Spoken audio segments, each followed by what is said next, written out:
2023, we got our ass kicked. Like, we got our ass handed to us. 2024, we survived. 2025, I don't want to survive. I'm not here to collect freaking participation trophies. I want to absolutely dominate our space. I want us to be category kings. We put in the work, we put in the reps under the bar to set the stage. It's time for us to go for it.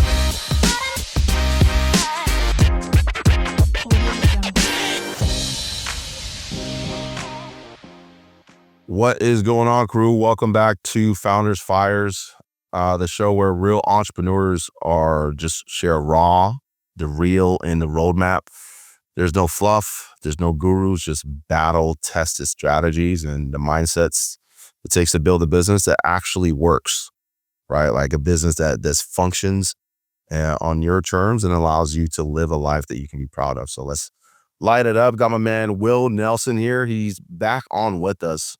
And Will, a lot has changed since we jumped on last. Man, it lights me up seeing you again and just kind of seeing the snapshot of when you were just getting started relaunching your consulting and your mastermind and seeing where you're at. You bought a house. Yeah. Backdrop looks sick. I know. So fill me in, man. What's going on? Crazy, man. When was that? That was last year, man. It was I think maybe November, even before that, maybe October. Okay. Something I'd have to look back. Yeah, it was a good time. It was like you just came back, got your Facebook account back. Yep. And you started posting again. So it was early days. Yeah. It's crazy, man, how much a business can grow in a short amount of time period when you actually know what you're doing, right? Yep. And you actually, we were talking about that. That was funny. When you deliver value and you get results. You actually care about your client, idea. Right? You're like, well, you actually care about your clients. It's so weird. It's like, who would have guessed? Yeah. But no, it's crazy, man. To think about where I was back in like August, or October or whatever it was of last year. I mean, we were just starting the business back up again in like July or August of last year.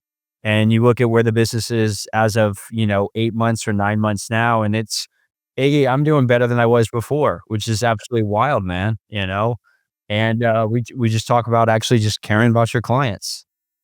If you were going to describe kind of like your entrepreneur journey in one sentence, how would you do it? Like, what would you say? WTF. I don't have a better word. I mean, I've built it, I burn it, I build it, I got sick, I build it. I mean, I've done that multiple times. I mean, I've been around probably just as long as you have. I mean, I started this game back in 2016, 17? Yeah. I mean, way back in the day. Yeah. Like Sam Ovens, OG stuff. Yeah. Like, I mean, Traffic and Funnels was like the only, it was like, are you going to hire Traffic and Funnels? Or I think maybe Russ Ruffino were like the only two people that were like doing any coaching back in the day. Yeah. And that was it. That is so crazy to think, man. Like, we're OGs. OG. Dude, I actually had somebody sign up the other day that was like, man, I remember you from Traffic and Funnels. I was like, dude, at that point, I think there was like 700 people in there. Nobody knew what was going on and everybody was just talking to each other. Yeah. Man, so for you, what lit the fire for you to become an entrepreneur in the first place? Oh, man. So it's funny, actually, I was just talking about this with somebody else. My actual dad was an entrepreneur. So I think kind of seeing him and what he went through and what he was able to do as a child definitely lit a fire under me. I mean, I remember the days of like value packs, and I used to go to mailboxes, and we would flyer people's mailboxes every morning at 6 a.m. And in exchange, I would get like Apple-Os. He's like, I'm going to buy you some candy in exchange for you flyering 1,000 mailboxes. What a deal, man. He's bribing me for, mailbox. Child labor. That child labor at its finest, can't right? beat it. He's like, just stick your head out the window, fire the car. But I think that's where it started, is kind of that seeing somebody create something out of nothing. And then I've just always been curious, I think, just of like why people do the way the things they do. Like, why are we supposed to go to college? Why are you supposed to get a degree? Why are you supposed to get a 9-to-5? It just, none of that stuff made any sense to me. And I don't know if you can relate, but it just. I mean, for me, man, I'm the product of a single mother of 4 boys. So the only path that I knew to get out of our situation was I had to become a pro athlete. Yeah. How'd or that work become out? or become a rapper or a All hip right. hop artist. So either Are you gonna drop some bars today? I'm not a rapper, don't have any musical talent in me. So All the right. athleticism is just the path that we had to take, and grateful enough to be able to actually pursue that at a high level. But that kind of shattered when I got injured, and there was no examples of entrepreneurs in my family or anybody that I knew. So had to kind of like was forced into it because it was just like I don't have any other choice, and um, we're able to figure it out, right? But for you, man, like you've done this a couple times, and each time you've probably been able to do it faster than the previous time. What is one thing that people misunderstand about your success? All the failures, I think more than anything. If you look at everybody going into, especially this year, I think we're starting to see more of the behind the scenes of a lot of entrepreneurs, which I appreciate and I respect. But, years ago, it was all the glamorous lifestyle. Look at how successful I am. Look at in your background, look at my ClickFunnels awards, right? Look at my Lambos, look at all that stuff. And that's great. But for a lot of people, they don't feel like they can achieve a certain amount of success because they just see the outside, the end all, right? So for me, I think part of the reason or part of the things that people don't see that I've been trying to share more openly as of recently is just all the struggles, all the failures. And even with the money being what it is, Iggy, it's like I'm still human and I still deal with internal struggles and self-doubt and beliefs. And you talk about building a business with a partner, with kids and trying to figure out all this stuff. And very few people are open enough to talk about that because they have a belief that people are going to judge them. When in reality, that's the thing I think people are buying from more than anything as of recently. It's the authenticity. People want to feel connected to somebody that actually gets them. 100%. And I love watching your content because you keep it real. But I also love the fact that you're not afraid to kick people in the nuts publicly. Yes. Those are some of my favorite videos from you where you're just like, how can you watch all the results that I'm getting from my clients and then not want to sign up? Like, what's wrong with you? So here's my thoughts on that, Iggy. Two things. One, I think the coaching space is a joke. I mean that in the nicest way possible because it's given me a lot of success, but in its entirety, it's a complete shit show. It's a joke. Anybody that can become a coach in 2 seconds, it's not hard.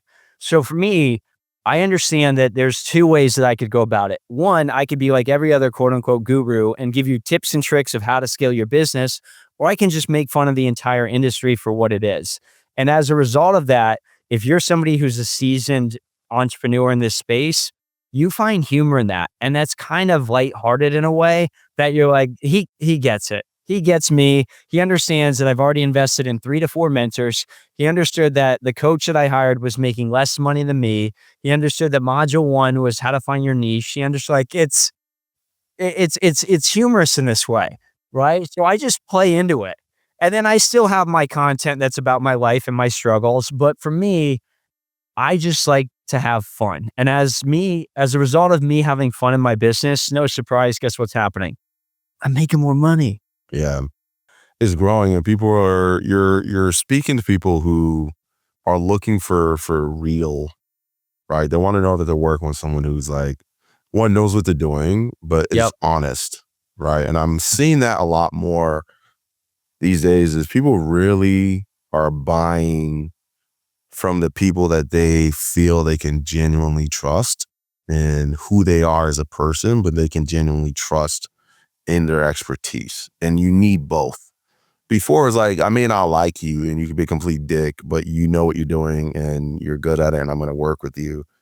Nowadays, I'm saying like you kind of they need to trust you as a human being and know that they're working with a genuinely good person, but they also want to trust that you are the best in the business, Correct. right? Yep. So I think with that, I mean, when you talk about trust, obviously trust is at an all-time low, and I think, your typical models of like, VSLs and all that stuff. And really to me, and I wrote about this the other day, trust is built through previous connections. So that's why, client results are so important. part of the business, probably 20 to 25% of my business, Iggy, is based off referrals, right? So if you think about that, if I get somebody results and they see an ad of somebody they know and they reach out to that person and they're like, Will's amazing, you should sign up. That trust is transferred not because of me, but because of that person that they already connected to. And I don't know why more people aren't leveraging that and using that, but that is the easiest way to, because you can get on a call with me and I can tell you how great I am and how I'm going to help you, but you could think I'm full of shit, right? You'd be like, I don't trust this guy. So if you talk to one of our clients that you actually know, maybe from a previous mentorship program or coaching, then that trust is built. The other thing too, Iggy, is like, I'm just not trying to be anything I'm not. I'm not trying to do these overly edited, scripted videos. I'm just doing, it's me just Yeah. doing my stuff. And I think that people relate to that. I kind of want to dive into turn things up a little bit. For Okay. you, business entrepreneurship is hard as hell, Yeah. right? What's been like the hardest moments in your business that you feel like nearly broke you? Well, I mean, it broke me years ago when I got sick. I mean, I had to, I think I talked to you a little bit about Iggy, 2 years ago, 2.5 years ago, we scaled our business to $1 million a month. COVID happened, got really sick, had a refund, probably $500,000 in cash, a couple $1 million in contracts. I mean, that broke me. And then on top of that, coming back, I think there was, when we talked back in like July or August of last year, the first 2 months that I came back in business, I think I signed up maybe 1 or 2 clients. And, you wanna call it ego. It's like, here's somebody who built, it'd be like you, Iggy. It's like you lose everything, right? And you're used to having a certain level of success and income and standard, and now you're starting over again, right? And there's part of you that's like, I have to do this all over again, and I've built this before. And there was times when I started back up again this time around that I was like, this sucks. I'm a one-man show. I'm doing everything. I'm coaching, I'm closing, I'm doing everything. And there was definitely times in the early stages, starting back up last year, that I was like, this sucks. What am I doing this for? And I think it's important to share that because I've had to do that recently. That was like before you essentially had your restart. I had to restart in 2023, right? And that was like starting over from the ground level. I pretty much got pushed out of the consulting space and was getting ready to start our software company. Man, I wouldn't recommend it for anybody. Like it just sucked. It was just like eating glass all over again. But the cool thing is that it almost validates all the lessons that you've learned from building to a certain level before. Doing it again, like reinforces those lessons, but then forces you to kind of do it in a way where like, man, I really don't want to have to start from scratch again. So you're building it in a way where it's hopefully going to last and allow you to be able to have more leverage and have more machine that you can sustain. You know what I mean? Yeah. I think a lot of people just aren't willing to do the work. I mean, because it's very easy to see on the outside all the success. And it's easy to be like a flyby success type thing, where 1 minute you're like the it person, and next thing you know, you're not even there anymore. I mean, we see that in our industry more than anything. It's like, people jumping from thing to thing. I mean, you know how many coaches I've seen recently that are like, I'm changing my coaching to this now because I didn't make enough money to this. Now I want to work with this offer. Or I'm going to shut the, Yep. it is, I don't know. I mean, I'm seeing a lot of people pivoting oh yeah, so a lot. much. And one of the things that most people don't really pay close attention, but the thing that I look at, I'm like, why are you pivoting? Yeah. Well, You here's know, the best part about this, Iggy. Why do you think people are pivoting? Or what are people telling people why they're pivoting? they're typically saying, oh, we're expanding. I want to expand the types of people that I want to work with. I want to Yep. serve a new market, or The favorite one that I think is, I'm gonna swear a little bit, that's complete bullshit, is everybody that's like, I burnt my business down and I built it because I wanted to create something better. No, you fucking didn't. I hate Yep. that. Everybody that's like, "Oh, I'm changing my because I was I was working too hard that I burnt my business down and I rebuilt it to be something." No, you didn't build right systems, you didn't have a good team, and your business fell apart, and now you're trying to build it back up, and you're using some story of how you some personal thing to and I'm like, "Okay, everybody sees through that." Yeah. I mean, honestly, not really everyone sees through it because like you have to you need to know to really be able to kind of see through it. Right. Yeah, well, that's true. Yeah. Um and as you're because I love like really good comeback stories. And so starting over again, what was the first things that you did to get your first paying clients? Um and what's something that's like, what's some advice out there that you just see that are completely overrated? So, getting back my first couple clients was just being consistent, and I know that's not the secret that everybody's looking for. Everybody wants to hack the tip, the funnel, the trick, the ad. It was just showing up again, without expecting anything in return, knowing that, the lag indicators and the lead indicators, meaning like me showing up every day, me making the posts, me having conversations, me doing the things, ultimately was gonna be the thing that got to my first couple clients. And a lot of people who've never done it before get very uh in their head of it not working fast enough, expectations versus reality. And I think if you take somebody like me or you, Iggy, who've done it enough, we understand that, man, business is weird, where you can have a week where you do zero and then you might do 50,000 or $80,000 next week. And you're like, what is this business? Right. So I think that's part of it. And then your second question was like, what do people not see or So the second part is like, I think you kind of answered both because you were like, okay. I want to know what's the strategy that you use to get your first clients, and then what's Yeah. like overrated advice. And it's consistency, like showing Yeah. up and being consistent. Yeah, I think everybody's just looking for a hack. The most overrated advice is doing the things, is doing it when nobody watches, right? Is making the post when you don't get the engagement, which is doing, the offers when nobody's buying, which is it's doing it over and over and over and over and over again. And that is probably the most underrated advice I could tell everybody because everybody wants to hire a coach, a mentor, whoever it is, me or anybody or you or anything. And they're like, well, I paid you money. Why is this not working?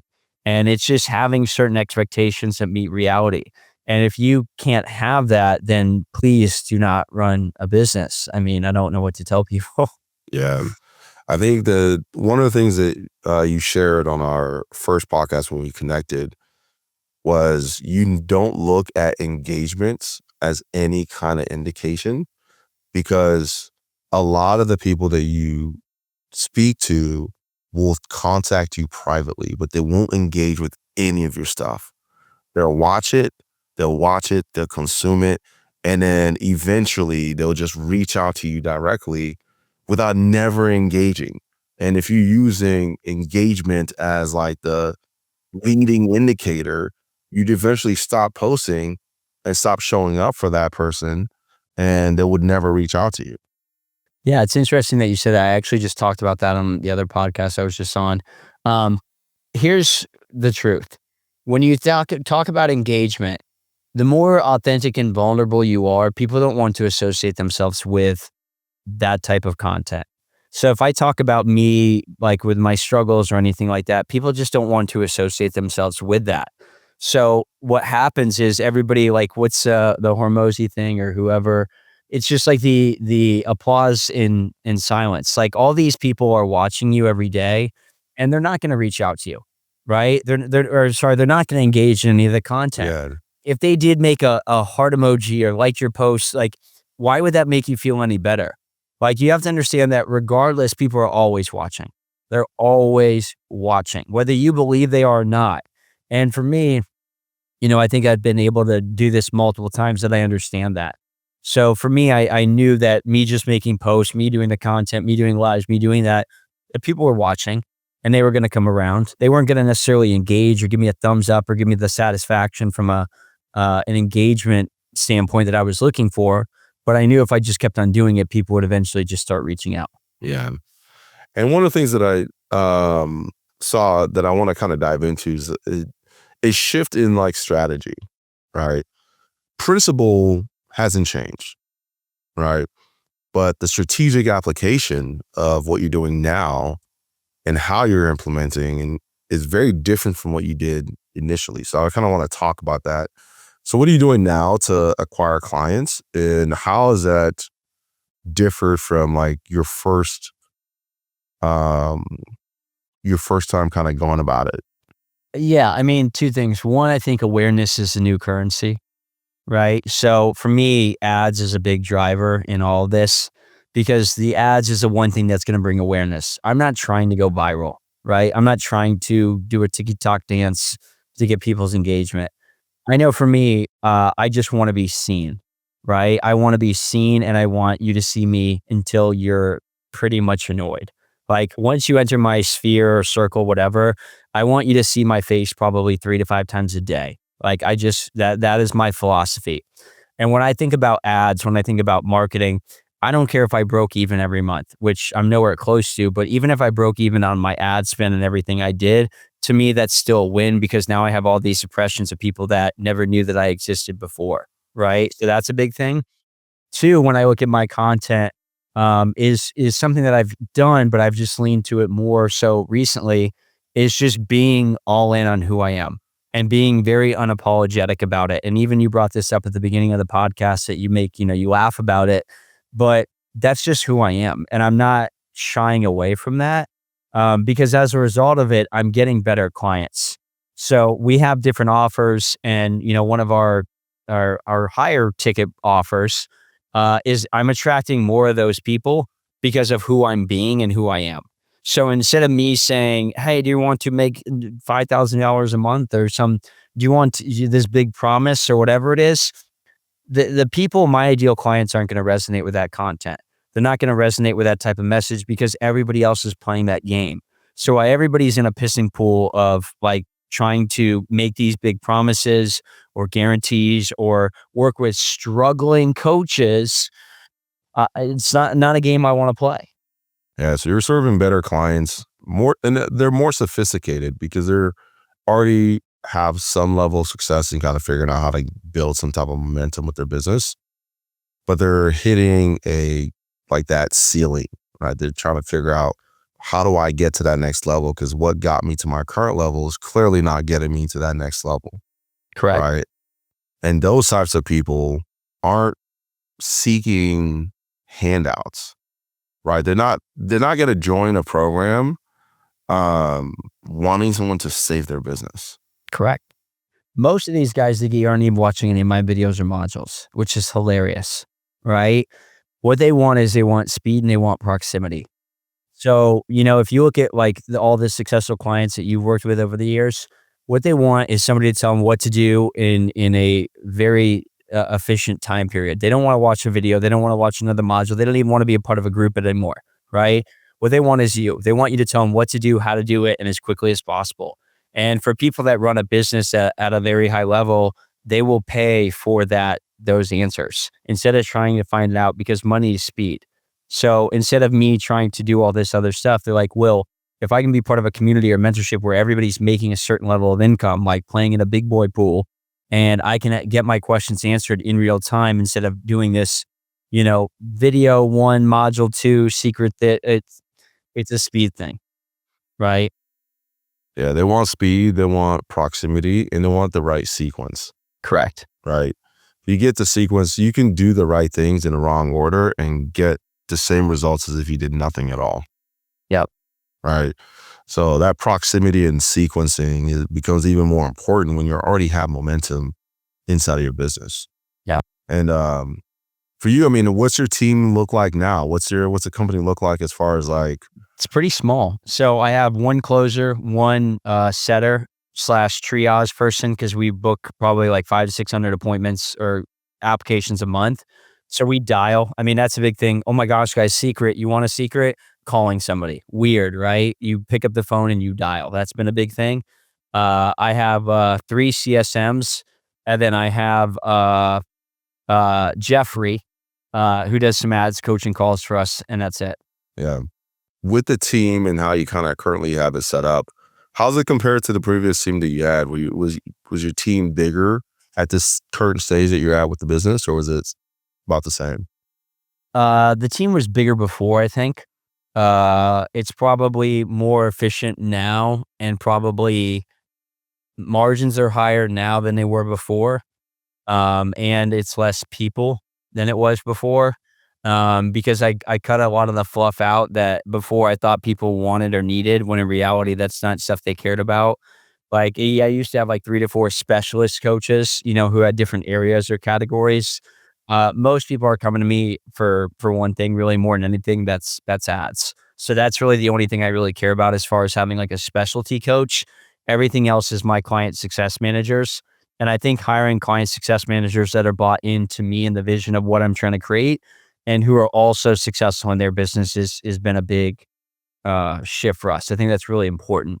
Every coaching program hires a client success manager that is making less money than their clients. And they're like, how is Steve supposed to help me when Steve's never made $10,000 a month in his own business and he's telling me how to scale to six? Like, doesn't make any sense. So, my client success managers are all active clients of mine. So I'm actively helping them grow their own business as they're helping me grow mine as well too. So it's a win-win.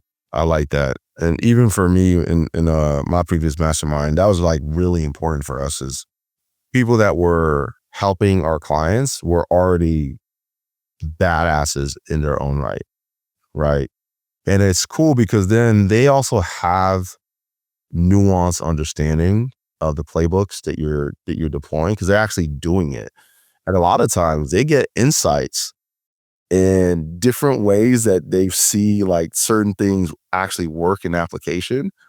And they are able to compress that time for the client. So it was like, yeah, this is what the module says, but this is actually the best way to implement it based on your market, because I'm already seeing the data in my own business right now. Yeah. It's cool, Iggy. I have a couple of people that, like, one of my success managers does like 60 to 80K a month. And he's part of like our upper level program, and he's helping, different offers, but he gets on calls with people that are at like 40 to 50 in their business. And he even gets on these calls and he's like, that was really good. Let me write that down. And he can tell other people, like, so it's kind of like a community where he's sharing what I taught him, but he's also getting knowledge from other things that he's learned as well too, which now that he knows that, then he can apply to other people, and then it grows from there. Yeah, it becomes like a multiplier where for them, because one of the things that people used to be like, how are you getting this person to actually be like work inside of your programs? Like, they're actually getting the biggest benefit out of everyone, right? I'm not paying, like, the benefit that they're getting from the proximity and like how intimate we get to work together, like, is having a bigger impact on their business. And so for them, they're happy to be like, hey, I just want to be a part of the crew, whatever little amount that you pay me or whatever it is. The real benefit is seeing firsthand how it works, but then also being able to teach other people, which means it's forcing me to really understand these things at a very, very high level, to where the speed I can implement it in my own business is like ridiculous. Yeah, I think when you think about training, that's how you train people, right? So it's like you have like these SOPs, and then how you get better at it is once you build those SOPs, you train people on those SOPs, which reinforces everything about it. And then when you teach somebody how to do it, you're like, wait a minute, I even wrote this and I can make it better. And then it's kind of refine, and make it better as you go. And I think coaching is the same thing, right? Yeah, absolutely. So when you're building the team now, it's leaner.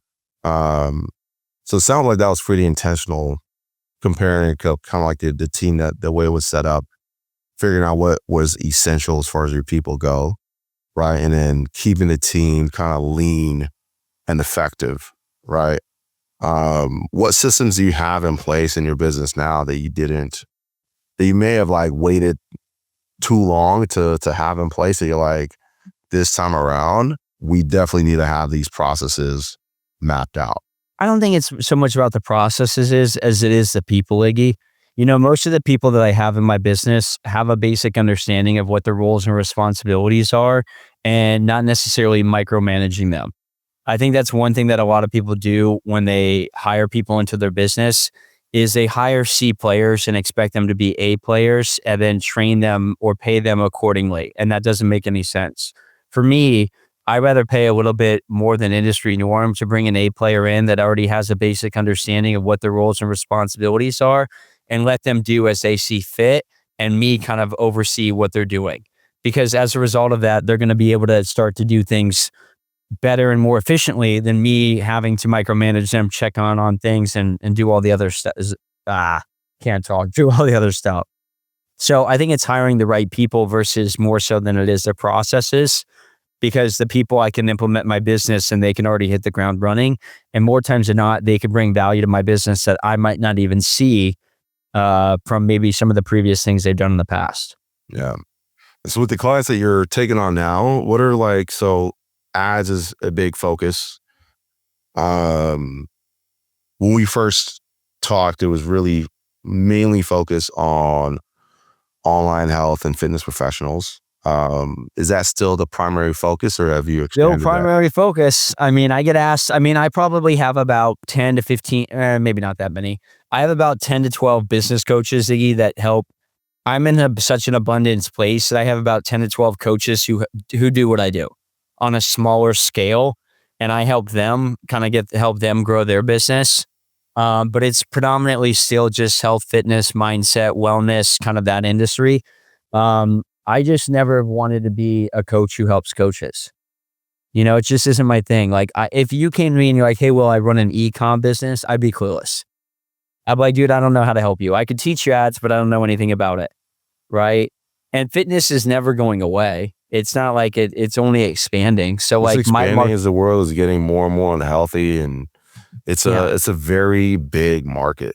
Right. Yeah. And I think you can include mindset on top of that. Yeah. Like self-development mindset. Yeah. Like if I wanted to, somebody asked me this the other day, they said, if you weren't doing what you're doing right now, what other industry would you do? I would 100% do self-development for men. And I could scale that thing up to 7 figures in probably 4 to 5 months easily. Give me a little bit of time, give me some money, and I'll scale it. Because I know that industry, I know who that person is, I know what they want, I know what they're after. That would be the other industry. And honestly, there's more opportunity with that, even so, more so than my business right now. Oh yeah, because you have so many, that's mass market. Yeah. Right. But it's mass market, but also has the right parameters where the Correct. men who are looking for it already have that kind of mindset where they want to level themselves up and they're willing to pay to play. Yeah. Right. So that's one of those things where I hear so many people talk about like it's so competitive and it's competitive because your offer sucks. Yeah. I mean, let's not sugarcoat it. You know, it's, hey, are you a busy professional who wants to lose 10? Like, what are you doing? Yeah. You know, I mean, let's be real. This isn't 2017. Like, we're not going after busy professionals anymore. 100%. Like, if you really want to, so Iggy, perfect example. I have a client, Wild, right? You want to talk about wild numbers? He's done over $320,000 cash collected this month. Okay. $320,000 cash collected. He helps Christian dads. Very niche specific, right? He didn't say, hey, busy dads. He didn't say whatever. Like, he's strong into his niche, his ideal client. And as a result of it, his prospects and everybody that's reaching out to him align with who he is as a person.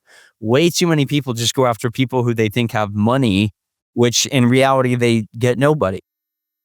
That makes sense. And I think that's where, because the market is growing so much, if you can really specialize and get very clear on who you want to work with and put together an offer that's actually valuable, I'm like, there's no competition.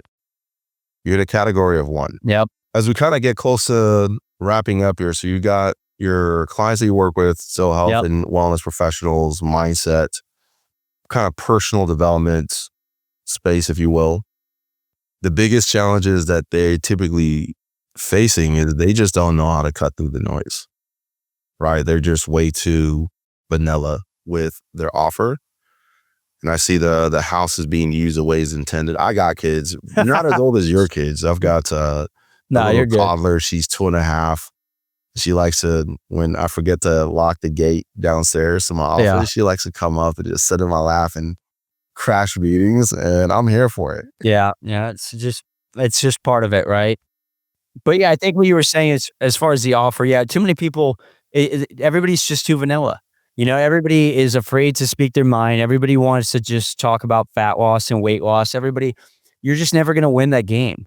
If you want to talk about the market being saturated, it is because everybody's saying the same thing, expecting a different result.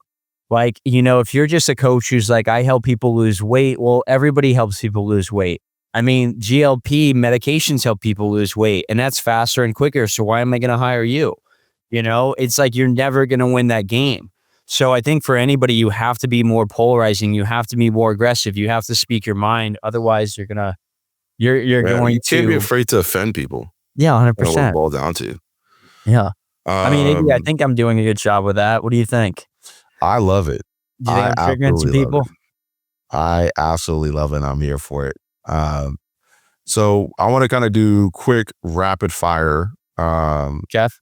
But before we kind of dive into Yeah. that, for you, what's been keeping you going?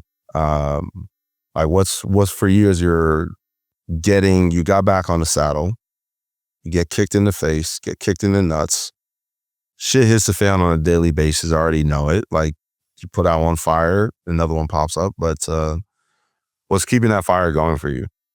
I just like the game, Iggy. Like, I like the game of entrepreneurship, and I don't know if you could probably appreciate this playing sports all your life. I like to win. And I don't think winning is like a benchmark as far as like a stripe notification, because that's just a lag indicator in a way. I think it's about creating impact and kind of being the best. Like, I want to be the best at what I do. Right? That's it. It's not even about the money is a result of that. But when you think of like, hey, who are you thinking about working with as far as like a business coach for online fitness? It's I don't want that to be a question. Right? I just want to win in that regard, that I want to be the best at what I do. And that's my mission and my goal as of right now. And I appreciate that. For me, I told it's so funny. I told our team at the beginning of this year, right? I was like, 2023, let's just be real, we got our ass kicked. Like we got our ass handed to us. 2024, we survived. Right? We survived. 2025, I don't want to survive. I'm not here to collect freaking participation trophies. I want to absolutely dominate our space. I want us to be category kings. We've put in the work. We've put in the reps under the bar to set the stage. It's time for us to go for it. Yeah, I mean, I think that's the ultimate goal, is that when somebody thinks of your niche or your industry, you are the top, you're the first person. It's not even a question, right? So like if I made a post the other day about like done for you YouTube ads, and it was, if anybody has a thing about like who that person is, like, hey, who's the person for this? It is an overwhelming amount of people voting, it's me, right? Or it's you. That's what I want. I want total dominant market share to be the it person, right? And I like to stack social proof. I mean, that's what I do. That's who I am. I want to stack so much undeniable social proof that you're like, I hate my life and I cannot follow Will anymore because I need to hire him. Yep. We're the same way in that regard. Yeah, I know. I'm just a little like, it's funny. You're more vocal and outspoken about it. I'm very aggressive. Like I'm more like subtle, right? Like very, very still same energy. no, it's not the same energy. It is not. Just be like, hey, this person like booked like 30 calls today and you didn't. Well, that sucks. Like, I don't. Yep. For me, I'm like, I don't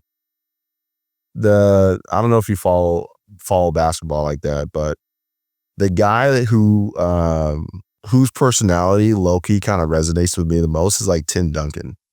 So any of the players who talk about competing against Tim Duncan, like they'd be like, he'd be like the hardest guy that they'd match up with. And they'd be talking a bunch of shit at him. And then he'd be like, just subtle little jabs, like almost got you. That's his it's a little, like, constant little thing. jab, but It's the little chips. yeah. No, I'm like the, I don't know, Dennis Rodman or something like Yep. that, Yep. right? I got my hair colored and I'm wearing dresses to the ball game and yelling and screaming and whoever it is or Yeah, you yeah, wanna make sure as you're beating them, they know that you're beating them. 100%. I'll look you in the face and be like, "Wanna do it Yeah. again?" Yeah. But I Yeah. think it's, and that's what makes the game fun because at the end of the day, I think if you are in business, if you're not in business to be the best at what you do, then it's only a matter of time before you're forced out. Yeah. It's only a I mean, matter I of think time. you have to constantly grow or want to be better. And it's not about, again, it's not about the money. The money definitely helps. But like, if you're not continually bettering yourself or bettering your product or your service, then somebody will come in and beat you. I mean, that's sports 101. You know, it's like, what are you doing today to get better tomorrow? Yeah. So let's close out with some rapid fire, man, and then Yeah. we'll tell the audience where to connect with you. So rapid With your fire, credit card. books. Do you recommend them? Yes or Books? no? And if you do, which ones? Books. I haven't read a book in a while. I'll admit that. I'm more of a YouTube person right now. I have some books that I've read recently that are on my shelf there. Um, Who would you recommend on YouTube? If that's kind of like where your preferred I'm way of always learning. it's more so learning. It's not motivational stuff. It's not educate. It's more like who's got some weird trick or hack on like a Facebook ad. So it's Yeah. all educational based more than it is anything. Got it. As far as like books, you know what I've actually done, Iggy, is I've actually trained ChatGPT to be my therapist and full-time self-discipline person. Mhm. So I'm having conversations with ChatGPT about how to improve myself and my mindset. And it's actually pretty phenomenal. So what I did is I took like the top 10, 20 books of self-development and growth and combined them into ChatGPT prompt. I love that. So, and then what is the worst advice you've ever received? Get a 9 to 5 job. One word to describe entrepreneurship. Sucks. And then how would you describe your business? How would you, if you had 10 seconds to pitch your business and what you do? I'll help you make more money using stupid, simple ads. Love it. And then if you could mentor yourself, your younger self, what's the first thing you would say and why?